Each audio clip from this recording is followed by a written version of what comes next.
Hello, and welcome back after a couple months to a year hiatus to the Fall River Public Library Pop Culture Podcast. My name is Taylor. I work here at the library, and with me, as always, are my two co-hosts, David Moquin and David Mello. Hello, gentlemen. Hello. Hello. How are you guys doing today? Good. I'm doing great. Are you guys feeling festive? Merry Christmas. Feeling Merry Yes. Christmas.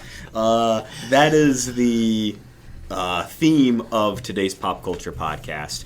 One of y'all suggested, hey, let's do our favorite Christmas/holiday movies. Mm-hmm. And that's what we're going to be talking about today. As I can see in front of me, David Mello, you have 5 sheets in front of you. I came prepared. That's very exciting. But we both elected for you, David Moquin, to talk as opposed first. to my measly two Your scrap 2 papers sheets and your gummy bears in front of you. Well, he retains it all in his head. Okay, So before we start on the favorites, I'm going to throw out a couple of my horrible least favorites. Yes, movies, holiday Christmas movies that I cannot stand. I hope my one isn't on your list, because that will prove to be a very exciting conversation. There'll be a lot of debate. Fist fight right here. So one that I cannot stand is Polar Express. Yeah. We're safe. Mr. Tom Hanks, who always does a great job. Just I can't.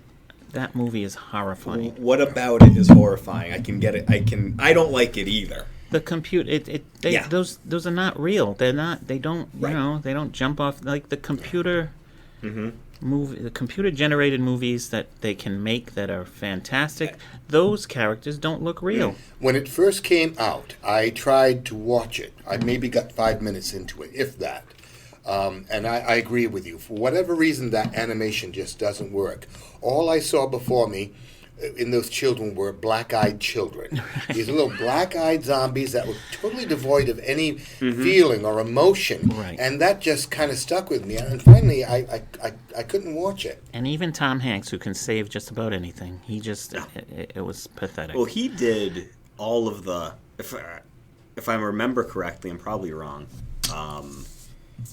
He did all of the motion capture. He did, yeah. For all those. For like every character. I didn't even realize that. Yeah, he did. I think.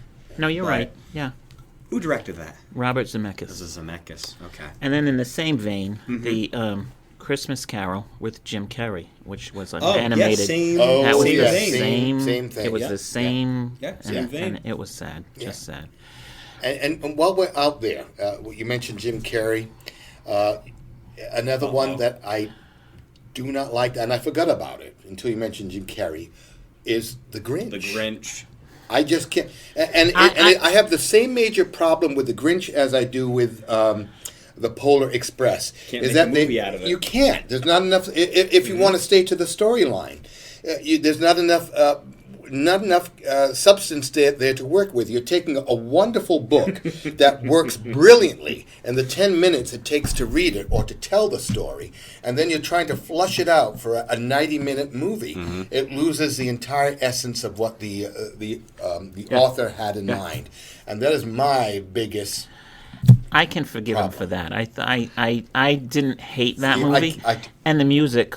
What's the girl's name there? The country music star that made, then it turned into a big Christmas hit. I can't remember. Then call it something else, but don't call it the Dr. Seuss's The Grinch. Okay, then what did you think of the Benedict Cumberbatch, the animated, the guys that did the Minions? You don't like that one either? I didn't like it. Wow. Oh, see, now that's on my But favorite. I like The Grinch. I don't like Polar Express for that exact reason of you're taking a book that will take you 10 minutes? 10 minutes tops, if and The Grinch, which is even less. Yeah. And then you have to... You're putting 80 minutes of padding in there, is what you're you're doing.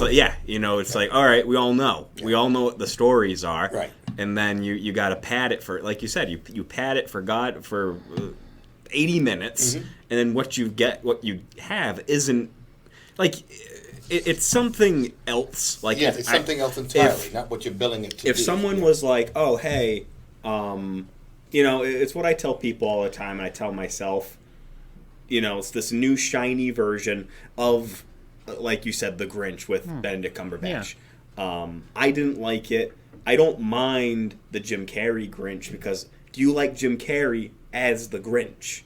Do you like his portrayal? I have to say, I do like Jim Carrey's portrayal as the Grinch. But the movie itself... I don't like the movie. Yeah. No, I do not like the movie. That is fair. Yeah. Like, Jim Carrey as the Grinch is great. No, I thought they did a brilliant job bringing the whole character to... Him bringing the character to life. The makeup is phenomenal. Yeah. It captures the essence of the original Seuss drawings. But it doesn't... I always... when I think of the Grinch, other than the book, I believe it was 1960. The Boris Karloff. The Boris Karloff version. It was faithful to the illustrations. It was the text. He's reading from the book. And Dr. Seuss had an original hand in it in the presentation. I think that that means a lot to it. But even the additional the music I thought was wonderful in that too. It's still we can all agree that that's the best. That's the best. That was the best Grinch. Yeah. Okay. When they did the Cumberbatch version, I'm like, we're gonna do this again, and it's like, oh well, I'm not the target audience for that. Like when the Grinch with Jim Carrey, when you are, when the Jim Carrey Grinch came out, I was the age bracket that they were like, these little snot-nosed kids are gonna drag their parent. It was one of those movies. And I remember when I was a kid, I hated it. I think I hated every minute of that movie. I remember I went to go see it in theaters with my mom and a friend of mine. Oh. And I remember despising it. And I think it was just for that reason, it was too long. It was too long. Yeah. And even when I was a kid, I had that sense of I can't, this is too much for me. Yeah. Sensory overload. Yeah. Yep. Yeah. But now if someone were to if it's on, I'll be like, okay. Like, will I go out of my way to watch it? No, but I like I see that turn the channel. Jim Carrey. So in that same, there's another one that I just can't stomach. It's called The Santa Claus with Tim Allen, and I'm sure I'm going to get a lot of flack for that. No, I'm there with you. I don't like it either. And then it had so many sequels too. I know, and there's yet another sequel. There's another. I'm right there with you. Now, what's the point of that? What? I don't get it. I mean, what part of it don't you just the story? The whole thing. It just and then they bring in Martin Short as Jack Frost, and it's just Oh, that's right. It's too much. Yeah, too much. I forgot about it. It made no sense. It's an overdose of silliness. Yeah, yeah. And I like Tim Allen. I just that wasn't a good one for me. No, I'll agree with you there, Dave. And then just to bring this out, just to throw this out and get it out of the way, Die Hard is not a Christmas movie. Yeah, so why are we even discussing it for our Christmas shows? I agree. Because there are so many people going back and forth telling me that Die Hard is a Christmas movie. Well, they're just because sadly it takes misinformed. place. They must be watching a different movie. That's a different podcast. Right. Yeah. Well, we're gonna address that somewhere down the road. All right. Oh, okay. Go ahead, Mr. Mello. I'm going to start out. Please take us out of the mire of negativity. Well, we're going deeper into the mire. Scrooge here. Well, this could go deeper into the mire. You see, when it comes to Christmas movies, I choose things that I don't know. It's a love-hate relationship with them. Okay, as is with this movie. To me, it's like it is the proverbial train wreck that you can't look away from, and that is Santa Claus Conquers the Martians. Okay, right there with the title, you're in for trouble. Okay, it came out in 1964, and I'm sure everyone has had an experience with watching it on TV. If you haven't, it's available on Prime Video right now. But it's just everything about it is bad.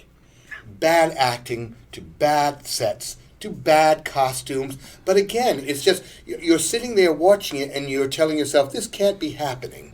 You know, I can't really be watching this, but you stay with it to see if it's going to get better, which it never does. Have you ever lost consciousness watching this? No, you know, I can't say I've ever lost consciousness wearing it. In probably just the opposite. I probably can't go to sleep afterwards for several nights just thinking about it. But no, it is a real trip from the poor acting to the bad sets. It was originally filmed, I found out, on filmed in a New York abandoned aircraft hangar. That's where the entire movie was filmed. And its one claim to fame, I might add, is supposedly, according to IMDb database and other sources that I've read, it is the first time that you see Mrs. Claus portrayed on film. Oh, wow. Isn't that interesting? That is interesting. So it does have that, claim to fame right there. But well, isn't that the movie that unleashed Pia Zadora? Oh yes, it was Pia Zadora's first film. Her debut. Her debut, and her Unleashed. Her Yeah. her career Unsuspecting public. just went meteoric after that, right? So yeah. Poor Pia. Okay. And the odd thing is, from that movie to the later film she made, I don't think she grew an inch. No. No, she stayed basically the entire, Tiny. Yeah. minuscule for the entire movie. Yeah. Oh But no, that is one of my favorites, and I have to admit, whenever it comes on, I've got to watch it because I just can't get over it. But what makes it ever so more watchable is if you riff tracks, if you're all familiar with that, as I'm sure you are. I cannot think of the comedians Kevin Murphy, Michael J. Nelson, and Bill Corbett from Mystery Science Theater 3000 fame. It makes it all the more bearable to watch it, having them give their commentaries throughout the film. As a matter of fact, you can even catch yourself with belly laughs. I had the opportunity to see it maybe about 10 years ago, done live with them, as they generally do throughout the country. Mm-hmm. They were performing, I believe, in an old theater in Pennsylvania, but it was broadcast live to theaters throughout the area, and I took my sons to see it. They were young at the time. I said, guys, you've got to come with me to see this movie. It's absolutely horrible. There's going to be nobody there, but you'll have a good time watching it. And the theater was filled. It was packed. It was sold out. I can't remember the last time I was sitting shoulder to shoulder with other people in the theater. That's how packed it was. But it makes it all the more bearable to watch it. So that Santa Claus Conquers the Martians.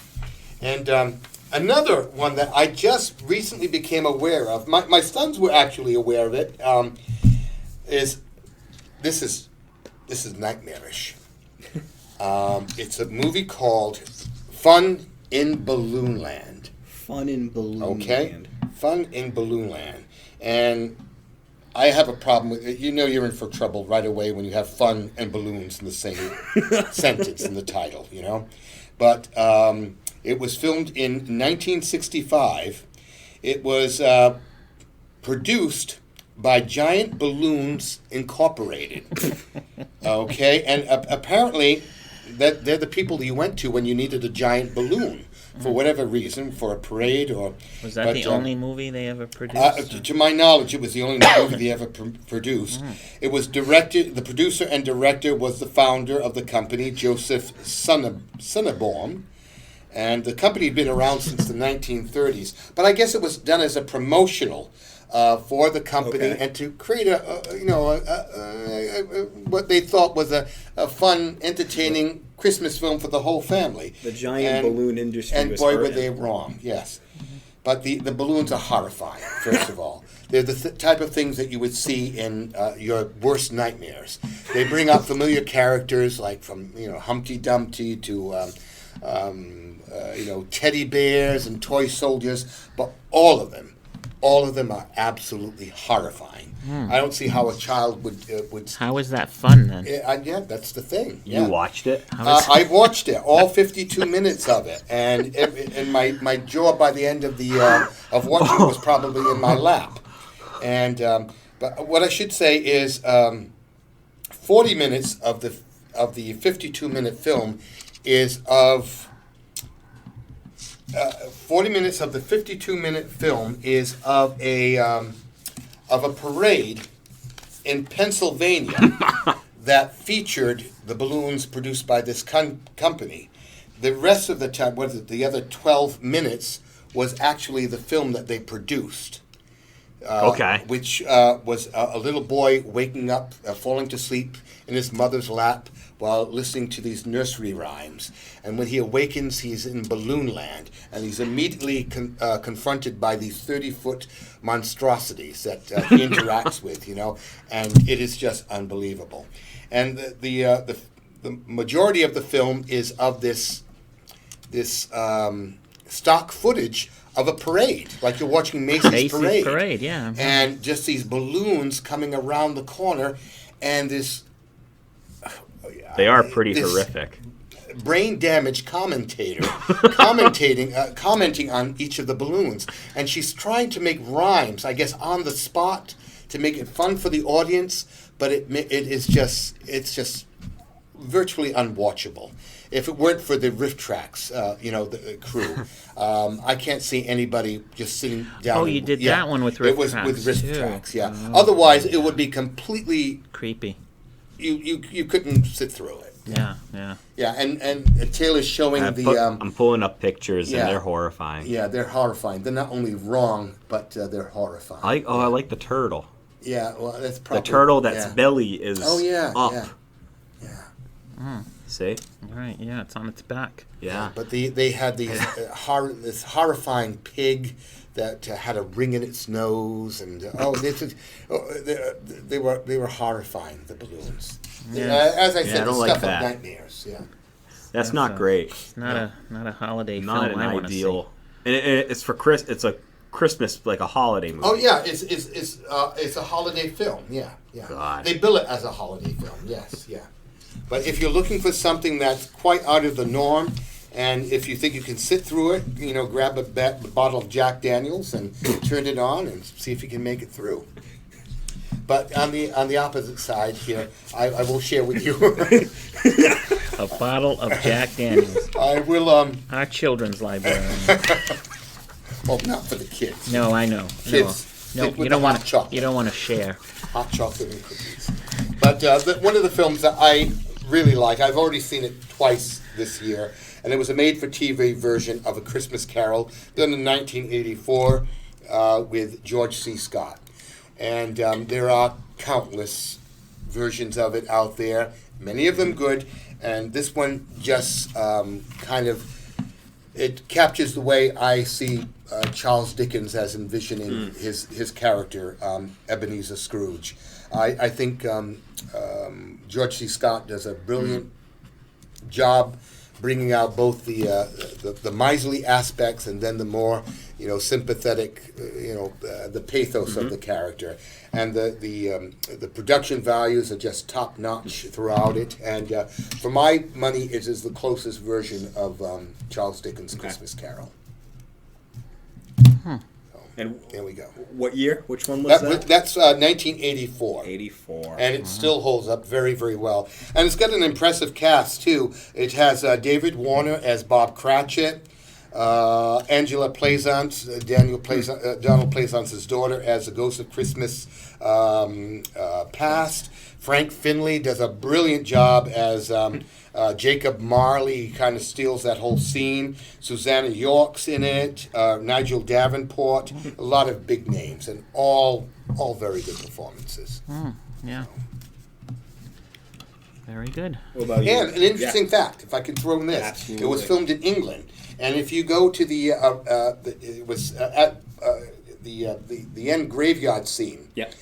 Where he confronts his mortality and finds his gravestone with his name on it, is a graveyard in Shrewsbury. And if you go there to this day, you can find the grave that they used with Scrooge's name on it.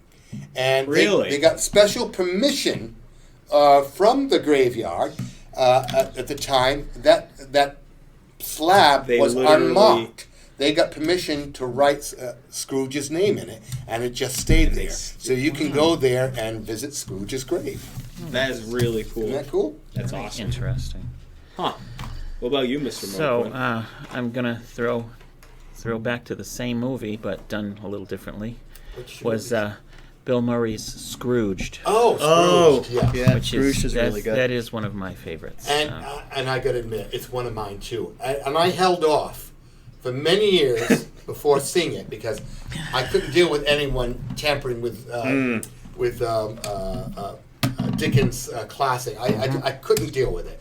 But then I broke down and I watched it, and it was hysterical. Yes, you can't go wrong with Bill Murray. No, he is just great. Just the deadpan looks and the craziness, Yep. all the and stuff again, going another on. wonderful supporting cast. Yes, The movie has great credentials to it. Carol Kane, David Johansen. It's a great movie. Very well done. On my list, just throwing it out there, all of the normal, regular, Christmas Story, Elf, Home Alone. Oh, Yeah, Home Alone. Nightmare Before Christmas. Yes. Those are more rounded, but you see them 500 times You do. over the holidays. And if I could throw in what I saw the other night, Christmas Vacation. Oh yes, yeah. Yeah. That is another one of my favorites.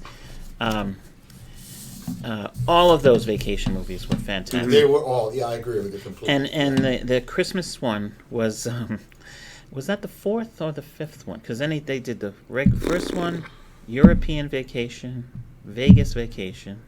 Oh, don't ask me the order. Yeah, and then the Christmas. They all meld. But They all meld together. from everything about that movie, with the relatives that you don't really want to see that are parked in your driveway in the camper, and then the poor people across the way with the lights, yes, where the she goes flying across, and then the squirrel and the many memorable scenes. from it. that was fantastic. That was before Randy Quaid went off the rails. So, right? He was And the went a Jelly little of the crazy. Month Club. Yes. Oh my God. Yeah. Yep. And then another one, and I don't know if we've ever discussed this, David, but Jingle All the Way with Arnold Schwarzenegger. I've never seen the movie. Oh my God! I've Really? never seen it. That is a good one. Because it takes off. It's kind of like on the idea of the toy of the year. I'm that familiar everybody, with the theme of it, but right? yeah. And now he's got to try and find this action figure for his son, Yeah. and all the craziness that he goes through just to get And that that's with action. Sinbad, right? Sinbad. Yeah, I and, remember that. I remember the two and stars. Arnold I've Schwarzenegger. never seen the movie. I highly enjoyed that the first time I saw it, and I was like, that just kind of disappeared too because I don't see it as much. Is that a? You're right. That's one It's- that doesn't pop up. It doesn't. Yeah. It doesn't. I guess it's not as popular as I thought. The people aren't flocking to go see Sinbad Jingle all the way. Yeah, well, or Schwarzenegger, for that matter. that's true. Yeah. Now, was that a movie that was kind of the way it sounds? I don't remember because I know it was several years back. Was that kind of flaunted out there to kind of push a particular No. toy? No, the toy is still obscure. I don't. is it? Okay. I can't even remember the toy. Do you remember? It's an action Yeah, figure. I remember Yeah, that. it's an and action figure. It's but I don't. No think, I idea. don't think they. Oh, they so fashioned the that's- movie around it. It was. okay. It was an actual. It was the idea that all these people are going crazy trying to find. I didn't Yeah, know the if toy. it was Like a the clever Cabbage idea. Patch thing, where everybody was tearing everybody yeah. to shreds to try and find this toy. And then another one of my favorites, which I might get flack for, is called Bad Santa with Billy Bob Thornton. Oh, Oh, I love that. I hate to admit it, but I It's shouldn't just say this on podcast. so raunchy and dirty, and it just is so wrong. But it works Yes. because of Billy Bob Thornton. Right. He is just completely believable. Oh yeah. Playing himself. And, yeah. And then Completely poor Bernie Mac. And Oh yes. and John Ritter. Oh yeah. Yeah. No, and That was again- another one that had a great. Yeah, it had a great cast. They were all wonderful in it. And then But, the poor kid. You feel wrong though saying that you like the movie. No, I enjoyed. And then just the kid's name alone, Thurman Merman. Oh, see, I didn't even remember his name. No, I didn't. That's funny. Thurman Merman. Yeah, that's another classic. That's one of my. I do like all-time that favorites. one. I do. And then, of course, have the Charlie Brown Christmas, but those aren't really movies. The Rankin and Bass, the Rudolph. No, for sure. Santa Claus is Coming to Town, and movies. the one with the Heat Miser and the whole. Who was I? I was talking to some. Oh, You hate those movies? I do. I hate those movies. I hate them. I hate them so cute. much. Nah. We all know a kid that looks like those stupid puppets. Oh, I'm not disagreeing. Looks but like he just jumped No, right I out don't of know. those Rankin and Bass. They have a warm spot in my heart, Sure. too. I remember, I watched them when I was a kid. Well, when you were a kid. Well, and I don't know what it is, but I had the only memories that I have watching those movies was like the week of. It'd be like the last week of school before the Christmas break. Yeah. Right? And you're stuck in school for like the last 2 days and you're not doing anything. And and then they put on those god awful. That was the first time I saw Elf, actually. Oh, okay. It was like the year after Elf came out, whatever. And I like Elf, but those Santa Claus is Coming to Town and Rudolph. And it's like the only memory that I have of watching those movies is just wanting to be out of school.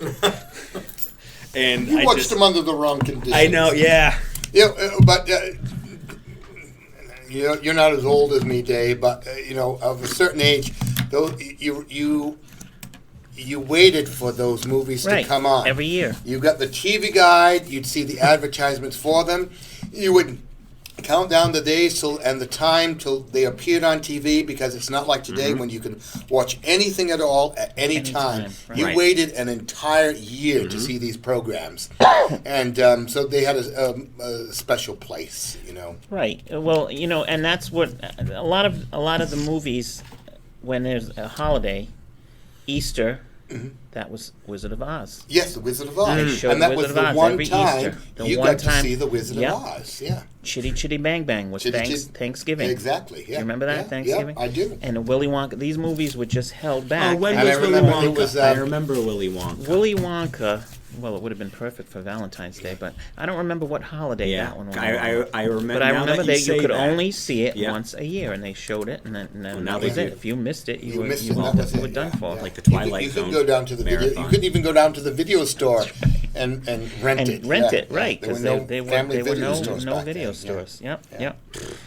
And then going way back to sure, It's a Wonderful Life. Oh God, yeah, that's and goes without Miracle saying. on 34th Street. Yeah, Those are two other classics that I really enjoy seeing. And you had the original. I can't think of the actor's name from the original. From Miracle on Yeah. What was his name? I can't think of it. And you had Sebastian Cabot that played it. He played the second one. That's right. And then you had Sir Richard Attenborough. Sir Richard Attenborough. That's right. But I cannot think of the original Yeah, one. the original actor. I can see him. I don't know. And that's the I one don't with get internet in here. what's it? The actress that played the little girl. I cannot think of her name either. Pia Zadora. No, that movie would be beneath her. No, this was Natalie Wood who was in it. Natalie Wood. Right, It wasn't right. the original. Yeah. Yeah. Natalie Wood isn't fit to And stand then- in Pia and Zadora's then- shoes. And then the last one, the one with Richard Attenborough, was the little girl from Matilda. Yeah. And all three versions Sir are all Richard. wonderful. I thought all three actors did a wonderful job with it. Yeah. Very well done. All three I versions. cannot think of the actor's name from the. I could kick myself from the original one. My favorite Christmas movie. Oh. Guys, I was like, I haven't said it yet. Is Nightmare Before Christmas. Oh, okay. I know. And Gremlins.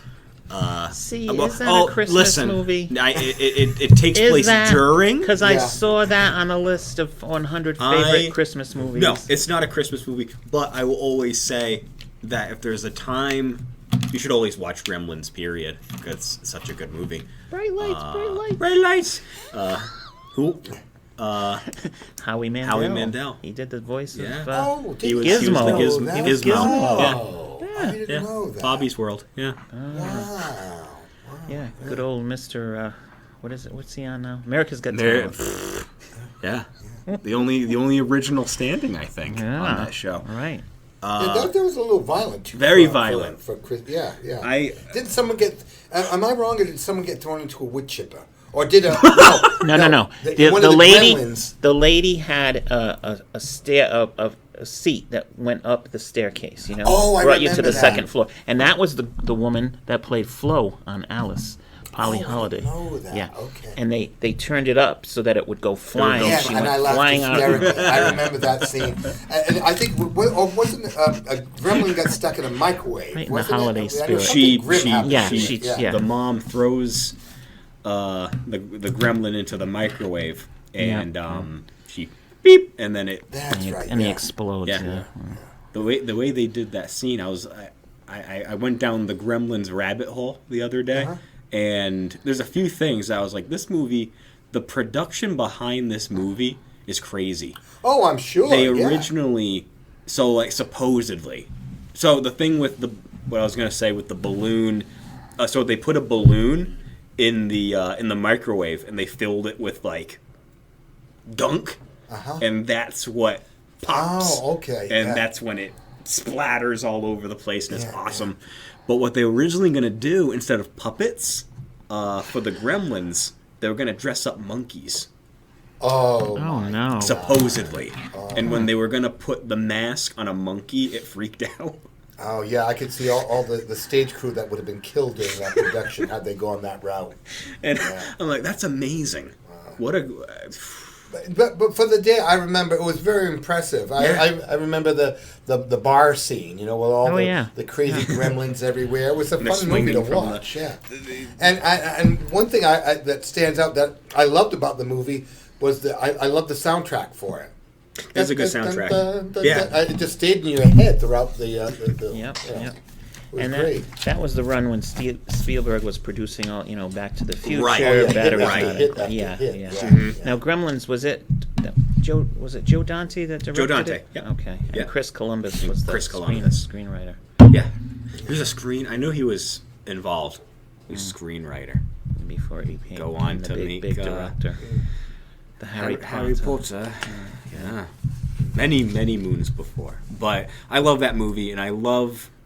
That movie makes me think of Christmas because it takes place in Christmas. But do you guys remember when y'all first got your DVD players? Mm-hmm. Do you remember what your first DVD was? No. Do you remember what your first DVD was? Want to guess what mine was?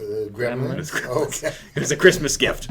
Okay. So I think, I know it was Gremlins for sure. And, oh God, I was young, and I remember not knowing anything about it. It was one of those movies where it's like, you see the cover, and like, this looks cool, and you watch it, and... so you didn't see it in the theaters? I did not. Oh, okay, okay. He's too young. Too young, that's why I keep on forgetting, A little would have been a little difficult. A little bit younger than me, Would have been a little difficult for me to see it in theater. But I remember seeing it in the theater. It was a fun movie to see. It's fun. Absolutely. Did y'all see the second one? Of course. No, I never saw the second. The new batch. It takes place in New York City. They take over a whole building. Yeah, no, I didn't see it. Yeah. Was fun. That one was fun. There's a lady gremlin in it. Yes, that's right. And it holds up. No. The first. No. Yeah, the first one. Yeah. It's one of those where it's like you watch the first one and you're good. I'm not big on sequels often, but it's like The Matrix. Watch the first one and you're good. Yeah, I'm good. Yeah, that's true. You can fill in the blanks. Yeah. Fill in the blanks after that. But Gremlins and what did I say before? Nightmare Before Christmas. I remember when that came out. Saw it in the theaters. I even remember the theater I had seen it in, and it was just like it was just. I was amazed by it. It was like you didn't know how to take the movie, right? Because it was just so startling. The imagery, the music was so different. Do you remember when that was released? Halloween. It was. Oh, that's right. It was released. That was very Halloween. odd. Yeah, I said. Yeah. Okay. Did you see it in theater? Yeah. Did you? Did? Okay. Yeah, because it's either it's either a Halloween how you look at it or a Christmas movie. Yeah. It ends on Christmas. It ends on Christmas. So and The whole reason it begins in the day Halloween night, and it ends on Christmas. And it ends on Christmas, and the whole thing revolves around Jack wanting to do Christmas. Right. Yeah. And to me, again, this is such a vivid memory when Blockbuster used to still be a thing, and you could not only rent the movies, they had basically a bargain bin of VHS. And I remember I was really young, like 5 or 6, and just pulling it out and being like, I want this. Yeah. No idea what it is, and then bring it home, and I fell in love with it. Yeah. And just the music and the animation, and it's such a cool thing. And just the imagination that went into the town, this Halloween town, or whatever it was. The variety of characters. You find yourself looking all over the screen at all the variety of images. And I was very fortunate. One of my trips to Florida, was it Universal or MGM? One of the places had the original set of Halloween Town. Which it just blew me away. It was huge. Of course, the listening audience can't see the table that we're sitting at. It was a little bit bigger than this table, far more deep, and it was clever the way they had you tour the set. You walked, you faced it at first, seeing the facade of the buildings, and I remember a fountain and the road and the characters, and then you had to walk around to the back, and you saw what the support was for this wonderful facade, and it was milk crates. It was PVC piping. It was styrofoam thrown in there. It was just a mess. You wouldn't know what it was looking at it from the back, but it was just a beautiful piece of artistry. And they showed, I think it was something like 80, if I'm not mistaken, 80 different expressions for Jack Skellington. Okay. They had a head that they would put on for every nuance in his mouth or in his eyes, and they had the original set of the heads there. So quite an achievement, yeah. Incredible. Yeah, and so many movies try to replicate it with that stop motion with and how, like you said, how expressive every little detail in that movie is. Like you have Jack and I think at the time the movie came out too, it's stop motion animation was passé. Right. Nobody wanted to watch that. Yeah. You can't do a decent movie with that. And he proved everybody wrong. Yeah. He just brought so much creativity to it, and it was just. He's a brilliant. He is. Brilliant man. He really, brilliant really director. And then while I was looking for all these Christmas movies, I saw Edward Scissorhands as a Christmas favorite. Would you consider that a Christmas movie? No, I wouldn't consider it. It snows at the end. No, it doesn't. Does it take place at Christmas? Something. Oh, does Vincent Price? There is a scene. It takes place at Christmas time because it snows at. Yeah, because they have all the lights. There are Christmas lights around, but it's not solely a Christmas movie. No, and then I wouldn't think of it as a Christmas movie. We can put that in the same. And then they killed Vincent Price at the end. Yeah, Vincent. Yeah, that's right. Yeah. And then, are we going to talk about the horror movies like Krampus or? Sure, I love Krampus. I love that movie. That Krampus movie? Yes, I love that movie. I've never really seen it. I've caught little scenes of it, but I've never seen it. That movie's crazy. Is it really? Yeah. I'll have to go out. Yeah, it was the way. Yeah, it's cool. And the thing that I remember being like really into, I was like, I want to know how they do Krampus, and they kind of trick you at first. Remember? I enjoyed the idea that it was this normal family. You got Adam Scott and Toni Collette, and that's right, Toni Collette. All of a sudden, it's just she looks scarier than the Krampus. Now, was it done like a classical look to Krampus? You know, the kind of horn, devilish.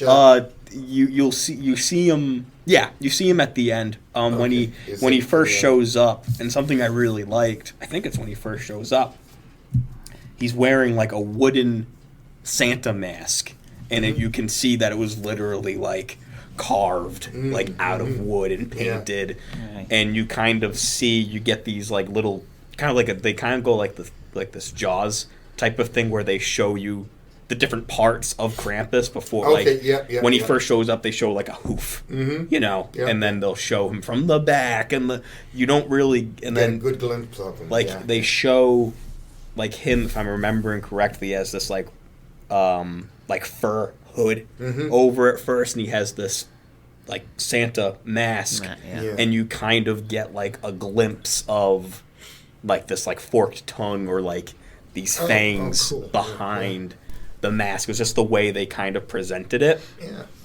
But it's really good. Sounds like a fun movie for the kiddies. Yeah, really good. And it has a good kind of Christmassy, like, I don't say theme. But what's interesting about the movie, what I kind of like about it, is that it took a character so rich in folklore that's been around for a long, long time, more familiar with in European countries, and it brought it to the forefront in the United States. And I know it was after that movie you see all these Krampus images, you know, and he's like, is recognizable now as maybe almost Santa Claus himself. So and like there's books, where it's like a horror. Like it's opened up a whole new genre. Really good novel that I really like by Brom.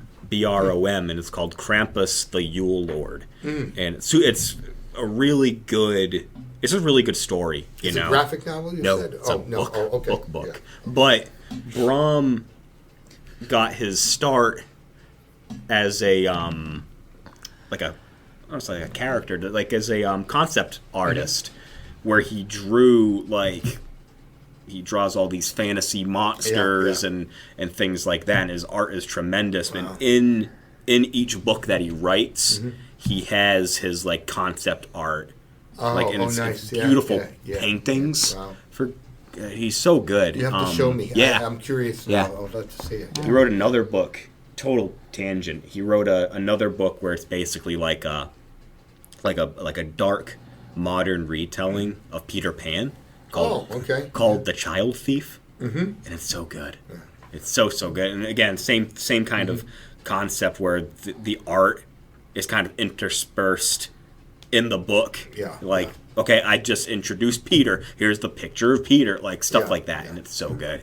He designed a lot of things in World of Warcraft, the video game, as you guys know, as you guys each have a lot of hours.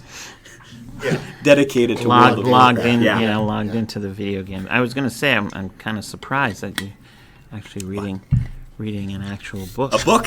I have it in me. It's usually Green Eggs and Ham or the Grinch. So we're about at the 45-minute mark. If you guys have anything else that we didn't get to. Well, I think we covered just about everything. Unless you want to go further into the Home Alone mythos. Go ahead, because I can take or leave those movies. Really? Nah. No, I saw the first one. I liked it. Yeah. I never had any need to see the second one, or I don't know, how many have there been? Oh, well, now, yeah. Oh, that's right, because they redid it with a whole new kid and a whole new... I keep revisiting things. Did they? When you do it once the first time, you do it right, leave it alone. They actually had a girl at one point, too. I think there's like 5 or 6 of them now. Oh, like the Karate Kid. Yeah. But the first one I did like. And it was cute, yeah. I like the first one. Like you said, you tread water of how many times is this kid going to... Can you forget them? Yeah. I mean, yeah. You have to call someone. Right. This is ridiculous. Just leave the kid every year. But it's fun to see, that movie like Home Alone, like it just keeps coming back. Yeah. Like kids, like it's and your fun. your favorite line from Home Alone? What's your favorite line from Home Alone? Keep the change, you filthy animal. Yeah. Here's a change, you filthy animal. Yes, yeah. Or keep the change. Yes. But that just stood out. That was another line that when I first heard it, I just laughed hysterically. Yeah. Of course. And then when Kevin used it in his destroying those two men, trying to break into his house. But I like the fact that that was John Hughes, and he was, he was known for all those teen comedies, and here he was and John Hughes did the Vacation movie too, did he not? He might have. Yes, he did. You're right. Yeah, yes, I thought that's so. right. Yeah. When they go, because John Candy was one of his favorites. He was using John Candy all the time. He did Planes, Trains, and Automobiles, and then John Candy famously was in Home Alone with the polka band. Remember? That's right. They're trying to bring the mother back to the house. I'd forgotten which was hysterical. Scene. That was a great. Oh plot my God, twist. You're right. But John Hughes, he was a master at all of that stuff, and he pulled at your heartstrings with that one. And on the topic of John Candy, he would make a lot of little bit appearances. We caught him just catching him in again Little Shop of Horrors, not to change the subject. But the radio announcer, he was in it for like 2 minutes, and it was just like he steals the scene. He just has you laughing. The first Vacation movie where they go all the way to the park, and here he is standing out front. Sorry, folks, can't come in. Yeah, he's one of these guys that just one small little role, he'd make it so memorable. Absolutely. And then here he is paired with Steve Martin. And do you remember his profession in that movie, Planes, Trains, and Automobiles? Oh. He sold shower curtain rings. Do you remember that? This is unbelievable. Come on. I've never seen that movie. I haven't seen it. Oh, really? My God, David. No. Really? I haven't seen that's a Thanksgiving movie. That's a Thanksgiving movie. So we'll have to do that for the next time. We'll get you up to speed. We'll get you some Thanksgiving flicks. I saw that movie for the first time in my undergrad. Because we just had nothing else to do. And we watched that, and such a, and I knew the I knew the movie, I knew the title, and it's like, oh yeah, we'll watch this. All right, cool. It just always tickled me that was his profession. He sold shower curtain rings. Other than the fact that when Steve Martin comes out of the bathroom with the pillows. I knew someone I went to school with when we graduated from college. We lost touch after a while, but. He was living in San Francisco for a while, and this is what he was doing. He was putting selling shower curtains. No, not shower curtains. Be careful there, David. No, he was putting the tips on shoelaces. Oh my God! That's an actual job. That was his job at the time. Wow. Yes. Again, this goes back to the late '80s. But he wrote to me, and I'm working at a company. He was living above a chicken coop, okay. And I remember from his letter, and he was working for a company that put the tips on, and he was putting the tips on shoelaces. Once again, Fall River really we really let one go. That was the crash. But, it puts the shower curtain rings to shame. Yeah, but you can't write that kind of stuff. No, of course not. No, that's amazing. That's hysterical. Oh goodness, that's great. Mr. Mello, any parting words? No. Anything that just if you have not seen Santa Claus Conquers the Martian or Fun in Balloon Land, rush home and watch it. It's on Amazon Prime for those of you who have it. Both? Yeah. Yeah, both of them are. Okay. But make sure you do them with the Mystery Science Theater or the riff tracks. It's the only way that you can make it through these movies. Right, because otherwise they're unbearable. And it actually makes it fun to comment. They're very witty with their commentary. Yeah. Great. Well, thank you, the both of you. Yeah, a pleasure as always. Yes. Merry Christmas. Yeah, let's date this. This podcast. We're recording before Christmas, but it's always fun to get the build up. Yeah, right. I guess you can say for Christmas. Yeah, a lot of these movies we talked about will be on the tube. Yeah, the tube. So this is I'm getting myself. Yeah. But this is the time to watch them. Yeah. Yep. Because then any other time of year you watch them, you feel weird. You feel I don't know. You feel like you're like why am I watching this? Anyway, thank you guys. Thank and you. we will do this again. Merry Christmas. Merry Absolutely. Crimba. Merry Christmas.